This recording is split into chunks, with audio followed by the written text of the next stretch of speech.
about 10 days after 9/11, I went through the Pentagon and I saw Secretary Rumsfeld and Deputy Secretary Wolfowitz. I went downstairs just to say hello to some of the people on the Joint Staff who had used to work for me, and one of the generals called me and he said, "Sir, you got to come in. You got to come in and talk to me a second." I said, "Well, you're too busy." He said, "No." He says, "We've made the decision. We're going to war with Iraq." This was on or about the 20th of September. I said, "We're going to war with Iraq. Why?" He said, "I don't know."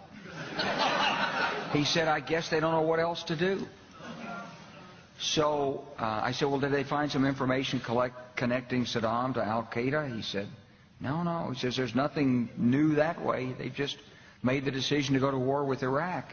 He said, "I guess it's like we don't know what to do about terrorists, but we've got a good military and we can take down governments." And he said, "I guess if the only tool you have is a hammer, every problem has to look like a nail."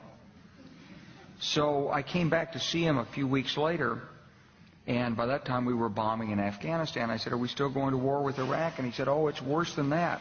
He said, he reached over on his desk, he picked up a piece of paper, and he said, I just got this down from upstairs, meaning the Secretary of Defense's office today, and he said, "This is a memo that describes how we're going to take out 7 countries in 5 years, starting with Iraq and then Syria, Lebanon, Libya, Somalia, Sudan, and finishing off Iran." The truth is about the Middle East is, had there been no oil there, it would be like Africa.